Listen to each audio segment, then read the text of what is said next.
Você já parou para pensar se os espíritos podem, de fato, se comunicar conosco? A resposta pode ser mais surpreendente do que você imagina. Muitos acreditam que a vida após a morte é um mistério inalcançável, mas o Espiritismo nos oferece uma perspectiva diferente. Será que aqueles que já partiram realmente podem nos enviar mensagens? E mais, como saber se as mensagens são verdadeiras ou apenas fruto da nossa imaginação? Prepare-se para descobrir um universo repleto de ensinamentos e revelações que mudam tudo o que você pensava saber sobre o além. Fique atento, porque o que você vai aprender aqui vai transformar a sua visão sobre a comunicação espiritual para sempre. Possibilidade de comunicação espiritual. Era uma tarde tranquila quando Lucas, um homem curioso e sempre em busca de respostas para as questões mais profundas da vida, se viu frente a uma das dúvidas mais intrigantes que ele poderia ter. Ele se perguntava: será possível que os espíritos possam realmente se comunicar conosco? Tinha lido muito sobre o assunto, mas ainda havia algo vago, uma sensação de que ele não compreendia completamente o que acontecia além da vida física.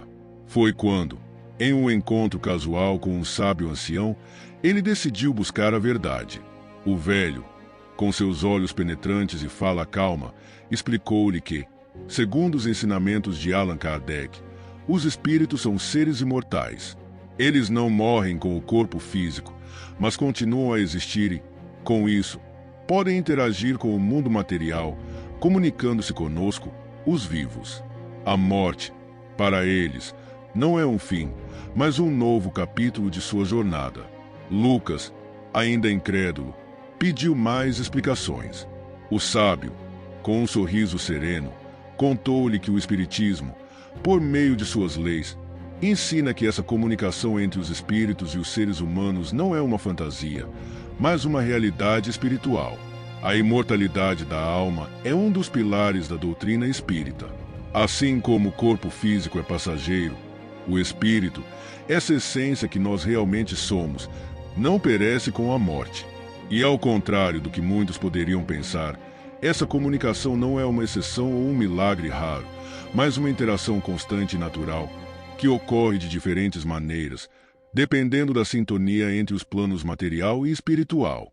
O velho continuou a explicar que, muitas vezes, esses diálogos não são percebidos de forma clara, como se fossem uma conversa comum. No entanto, existem meios específicos através dos quais essa comunicação se dá de forma perceptível. Espíritos podem enviar mensagens, seja por palavras, seja por sinais, através de médiuns capacitados para perceber essas manifestações. E mais, ele comentou que Kardec, o fundador do Espiritismo, dedicou toda uma obra para investigar esses fenômenos e comprovou que a comunicação espiritual não só é possível, mas é uma prática frequente, desde que os médiuns estejam bem preparados e em sintonia com as leis divinas que regem esses processos. O sábio, com sua sabedoria serena, destacou que a compreensão dessa comunicação espiritual não é apenas uma questão de curiosidade, mas de evolução. Ele explicou que o espírito humano, ao se comunicar com outros espíritos, tem a oportunidade de aprender, de buscar conselhos e até de receber orientações de entes queridos que já partiram. No entanto, ele enfatizou, essa comunicação deve ser vista com respeito e responsabilidade.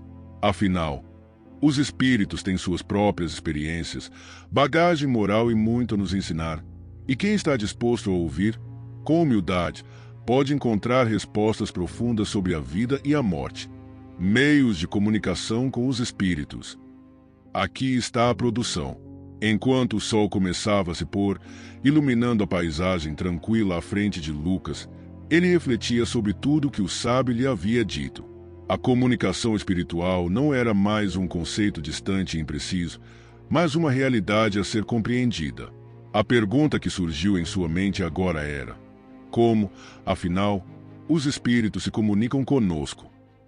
A curiosidade crescia. O sábio, percebendo a inquietação do jovem, com a calma de quem já viveu muitas jornadas, começou a explicar os meios pelos quais os espíritos podem se manifestar e estabelecer essa ponte com o mundo material. Ele mencionou com ênfase, 3 formas principais: a psicofonia, a psicografia e a mediunidade de efeitos físicos. Lucas escutou atentamente enquanto o velho detalhava cada uma dessas formas. A primeira, a psicofonia, era a comunicação verbal direta, na qual o espírito utilizava a voz do médium para falar. O sábio contou-lhe que essa manifestação é uma das mais comuns e que o médium não tem controle sobre as palavras que são ditas, sendo, muitas vezes, como se fosse uma simples canalização da mensagem do espírito. Era como se o próprio espírito tomasse posse da voz do médium, utilizando-a para expressar suas ideias e sentimentos. Ele relatou histórias de médiums que, em momentos de comunicação, não conseguiam lembrar-se de nada do que haviam dito, mas que, ao ouvir a mensagem, percebiam a profundidade e a precisão do que era falado, como se estivessem transmitindo sabedoria de outras dimensões. O sábio então passou a falar sobre a psicografia, uma das formas mais poderosas e comumente reconhecidas da comunicação espiritual. Nessa modalidade, o espírito utiliza a mão do médium para escrever, transmitindo suas mensagens de maneira escrita. Ele explicou que a psicografia pode se dar de maneira espontânea ou sob a orientação de um espírito superior, sendo, muitas vezes, um meio utilizado para registrar conselhos, orientações ou até mesmo despedidas de entes queridos. Lucas estava impressionado com a ideia de que, através da escrita, o espírito pudesse enviar mensagens tão claras e profundas, muitas vezes transmitindo ensinamentos valiosos que ajudavam os encarnados a enfrentar dificuldades e a encontrar o caminho da evolução.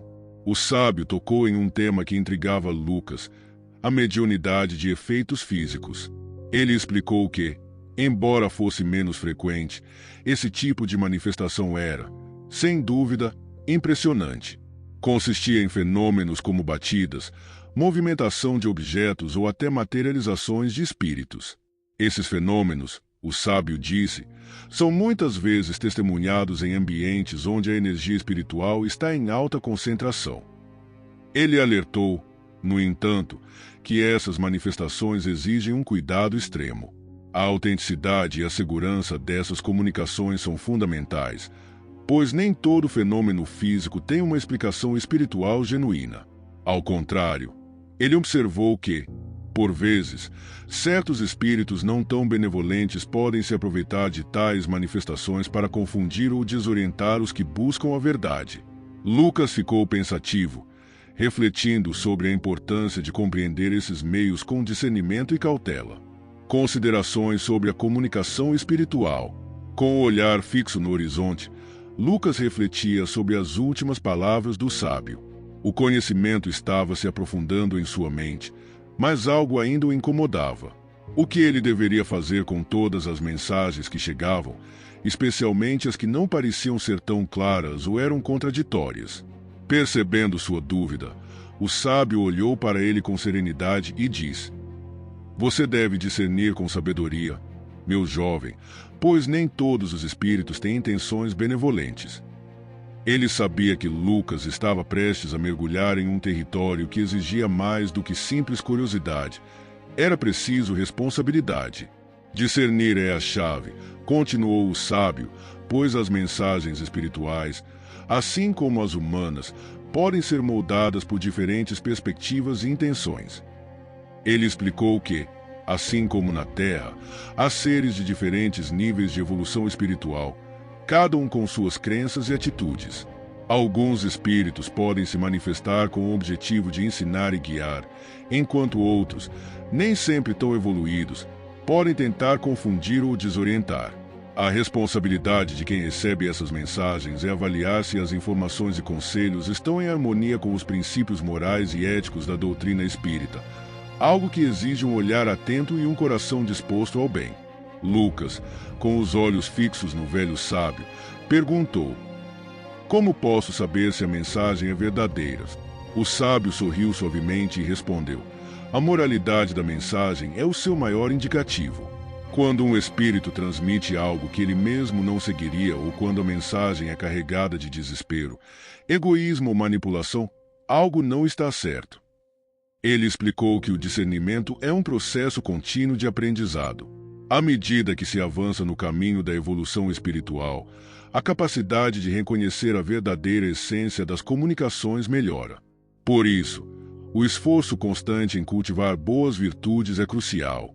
Os espíritos mais elevados, por sua vez, sempre deixam claro seu compromisso com a verdade e o bem, e suas mensagens são sempre reconfortantes e elevadas. Porém, o sábio alertou: nunca devemos perder a humildade diante das mensagens que recebemos. Ele compartilhou com Lucas que, até mesmo os espíritos de alta estirpe, muitas vezes, falam em metáforas ou de maneira indireta, para evitar a imposição de sua visão sobre os encarnados. Por isso, é fundamental que quem recebe a comunicação espiritual mantenha-se sempre vigilante e disposto a questionar, se necessário. Sejam sempre críticos, mas também abertos ao aprendizado, completou o sábio. Lucas pensou por um momento, ponderando as palavras do mentor. O caminho não era simples, mas parecia claro. A comunicação espiritual, quando bem compreendida e respeitada, poderia ser uma ferramenta poderosa para a evolução. Agora que você entende como os espíritos podem se comunicar conosco, fica a pergunta: você está pronto para aplicar esse conhecimento na sua vida? Já imaginou as oportunidades de crescimento e evolução que podem surgir ao ouvir as mensagens do além? A comunicação espiritual vai muito além de um simples contato. Ela pode ser a chave para uma transformação verdadeira e profunda. E você? Está disposto a explorar esse caminho e se conectar com algo maior? Se você acredita que pode mudar a sua vida com essa sabedoria, inscreva-se no nosso canal e ative as notificações para continuar aprendendo sobre como os espíritos podem te orientar em sua jornada.